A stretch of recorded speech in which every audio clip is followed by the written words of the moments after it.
Amber Heard's bestie slash girlfriend, Eve Barlow, has left Twitter, and Amber Stan and journalist Kat Tenbarge has walked off the job. Oh man, what a beautiful start to today. Welcome to Popcorn Planet. I am Andy Signore with an update of some players from the trial that I'm sure you're going to enjoy hearing about. Yes, it's true.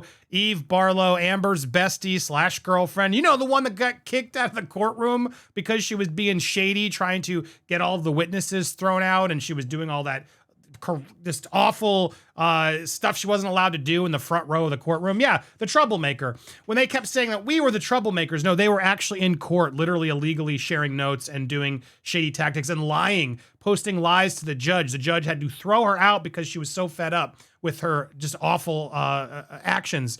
Well, she's no longer on Twitter. Surprise, surprise. I'm kind of shocked. Well, I'm shocked it's happened now. You'd think when like Elon took over, she would have like followed Amber's lead. But no, Eve was still staying there for the longest time, and now this account doesn't exist. What does this mean? I'm so curious. I want to learn more. What happened? Well, who knows? Maybe this is just a vacation off social media for a bit. She may reinstate it later, or maybe she's finally out. Maybe she's done supporting Amber. Who knows? Maybe she'll support louder somewhere else. Maybe she got pushed off for some of the awful things that she said on Twitter. I got no idea. It's so hard to understand how Twitter works these days. The policies are literally pushing people off based on who Elon likes or doesn't like, it seems. It's not very fair. Well, on top of that, Kat Tenbarge herself, NBC journalist, well, she's walking off the job today because of the union. She's saying she's joining 200 of her colleagues today. NBC has treated us with disrespect, broken the law, and refused to negotiate in good faith. We love our jobs and want to get back to work, but not without basic protections and fair contract. Now, I typically support this type of stuff, but man, NBC, if you want to save some money, that whole NBC tech department really isn't very good. Like, if I know everyone's trying to cut corners due to streaming and everything else, and my goodness, those views are only relying on us sending hate views to her. So if you really want to do some good, maybe, let her stay off the job, NBC, because this threat, I think gets us a lot of us very actually excited, is what actually when I see this. But could it also be because she's mad? She's mad. It's the state of the world. Here she is. This is amazing. Here's Kat complaining.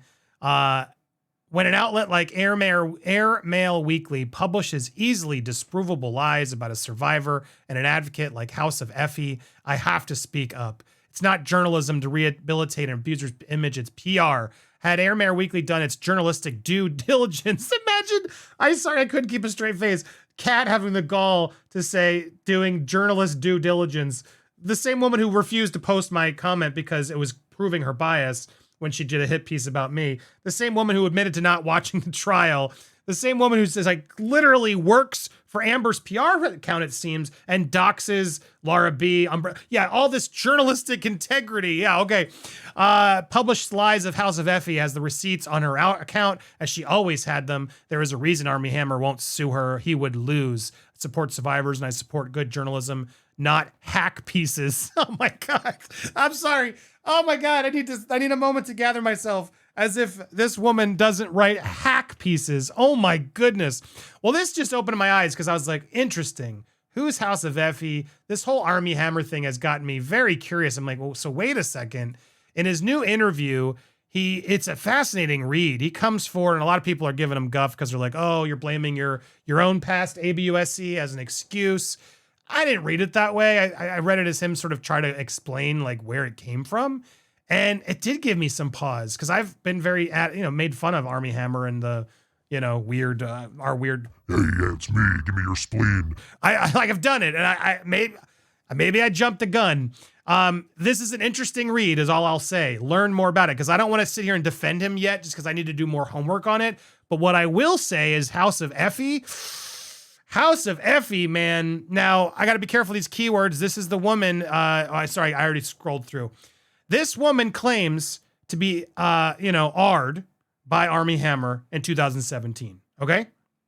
Now, if you go down and look at this, there are two places you can learn more. House of Effie receipts, which I did spend some time going through to actually see more receipts and things, as well as the House of Receipts Substack.com to learn more about Army Hammer. You can also follow him on Twitter, I guess. I'll give it to you at the end of this. I'll put in the link description if you want to do your own homework is what I'm suggesting you do. But what was interesting is I followed that account and looked around to do more due diligence. I was able to see that there was a lot more of this story than Kat, of course, is telling everybody, including this one was really the smoking gun for me, where I'm like, whoa, wait a second. So she makes this allegation that Army Hammer did this in 2017. Okay. But then sends this in 2020. Helplessly horny. I just need you because it's been so long since last time. It's way more explicit, guys. Like I don't even think I can read it. My pics of look, and I hear you. Look, I know you're going through that feeling. I don't care. I'm needing to utilize them, craving. It's some of this already blocked out some of the bad stuff. And look, like I can't even read it, guys. I can't even read it. And he writes, it doesn't give me anxiety, but I am not going to be able to engage in you in that specific way right now. It never ends well. We can talk and be friends, but I can't do that. So what a surprise. The DMs that are being shared by the accuser aren't the full story. Huh. So wait, we're not supposed to just believe a random DM we see on the internet as if it's the factual tell-all? Of course not. Of course not. And this woman's clearly not sharing the full conversation. It's always a red flag when you block out certain parts of a chat because they don't want the full story in. There's so many people who don't want they don't want to take any accountability themselves. They want to claim that there was no wrongdoing by them. It was only him. Well, the more you uncover in this case, it does seem like, yes, they had I got to be careful of my words here. They had a consensual relationship. And there are KINKS that you do where you are consensually AR'd. Now, I don't even want to get into like my thoughts on that, but at the end of the day, like it's a whole BDSM community where you give permission. You're like, all right, I want to do this privately. We have safe words. You know when I want it to stop, but let's go ahead and do this. These are consenting adults doing what they want to do in the bedroom. It's none of my damn business if it's consensual and they're adults. I don't want to hear about it. I don't really want to hear about it. It's none of my damn business. And from everything I'm looking into this woman has absolutely been in that community. And in fact, she's literally been lying. So if you go back to this tweet from this came in from House of Receipts. You can go there on Twitter to learn more. So here's, that's what Kat flipped out, right?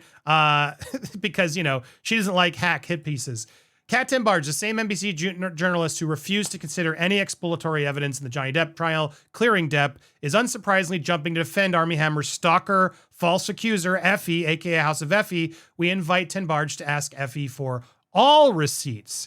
Because it's very interesting, if you go and do more, there's a lot more you can find. In fact, as I was going, there was here's one they just claimed. She's basically said she was never a... Again, how do I say this carefully? I don't even know I can show some of this stuff. Go to this tweet thread. She never worked. I can't show this on screen. Are you effing kidding yourselves? I've never worked in a dungeon, and I've never told Army I've worked in a dungeon. He's relentlessly lying. What do people what do they even do in dungeons regarding discretion? He asked me to be discreet because he was married with a pregnant wife. Okay, and you still partook. So you're the hero here? So you were in a relationship with a married guy, but he's the bad guy, not both of you guys. Okay, cool. Got it. He's at least owning that in his new piece. She's not. She's still out there calling it. But anyway, I can't show you this picture. Our newest addition to the Sanctum family, Effie, a photo of her. More photos of her. Oh, how I miss you, Sanctum Society, where it's blurred out with her and other people on a piano. Seems dungeony to me.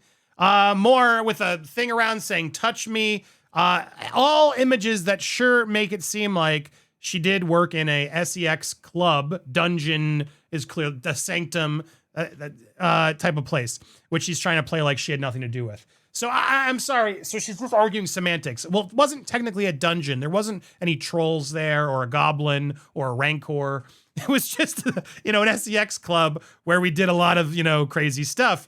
But it wasn't a dungeon, so he's a liar. Really? That's the argument? So Kat is now putting her journalistic integrity, and it just makes me want to look into this case a little bit more, if I'm being honest, because it makes me wonder, do we have the story on Armie Hammer wrong? Now, I'm not saying he didn't do some things wrong. He's owning up to them in this piece where he breaks his silence. And a lot of people are, of course, destroying him, saying, oh, how dare you, try to sympathize as a puff piece, blah, blah, blah, blah, blah. I don't know. When I read for it, I was like, wow, he's definitely opening up. He's owning up to some of his own stuff, and he's acknowledging like some of his issues, like and making it clear, like, yeah, he was an a-hole, effed up, but he's like, I never did anything without consent, and that's the important detail for me. Everybody can be an a-hole. Everybody makes mistakes. We're all human. Did you do something without consent to someone and break a law? Did you do something criminal? Is really what the question is. And all this talk about the cannibalism and stuff, it's gross, not for me. And it's actually not illegal. But talking about it and but you can't actually do it. I've learned it's a whole weird wormhole. You can go on your own internet search. Not for me. I have no interest in that thing. But I'm like, I guess we should look more into this case too. Again, what's the lesson we learned from the Johnny Depp case? We should never just trust one opinion. We need to hear both sides. We need to get all the receipts we can, and then we got to make up our own decisions. And at the end of the day, not everyone's going to agree. In the Johnny Depp case, it felt pretty damn obvious, given all the receipts, all the evidence, and the jury verdict, that yeah, this man's innocent. He didn't do it. She was lying, and she was caught lying finally. So, when Cat's out there screaming for somebody, maybe we need to look at it a little harder. So there it is. Interesting turnout. Again, more proof that, yeah, NBC, if you want to save yourself and not keep potentially having defamatory charges and awful accusations that she can't back up, in her reporting against these people that she says, oh, I would bet it all. She has all the receipts. Are you sure, Kat? Why are you so sure? I don't get it. Why is she always so sure that the victim's always telling the truth? The person who comes forward, the accuser rather, is always telling the truth. As long as you're female, you must be telling the truth, is what it sure seems like to her. And I'm sorry, that's really, really, really, really dangerous. And that's why we're so frustrated by her. So yeah, NBC, feel free to you got a chance today. She walked off. Maybe use that as an excuse to finally leave her alone, please. I'm not starting any campaign. I just share my own personal opinion. Leave her alone. Leave all these people alone, please. My goodness. But do your homework. Do your own research on this case, because it does seem like there might be more to this Armie Hammer story. We may be live. I don't know if we will be later today. We may have another video, but we'll definitely try to post some more stuff this weekend. Make sure you at least hit that subscribe button. Or if you really want to help the channel, hit that bell and smash that like button. Or heck, if you're still watching and you really want to help the channel, there's a way. Go to any of Kim, Steph's, Lewis, all of our channels. If you click the 3 little dots and you click on the super thanks, look at this. You can donate a super chat. It's like a super chat during a video. And yeah, who's going to be the baller that drops 500 on chat? I mean, that's a lot, but we'll accept it. But for real, YouTube algorithm doesn't help these days. They're really pushing back these stories. I don't think they like us telling these types of truths and challenging the mainstream media narrative. So if you can, on your favorite creators, don't forget to hit that button as well. Support them when you can. Appreciate you guys so much. We'll be back later here on Popcorn Planet, and I hope to see you guys there. In the meanwhile, check out these videos if you haven't already. Have a great day, everybody.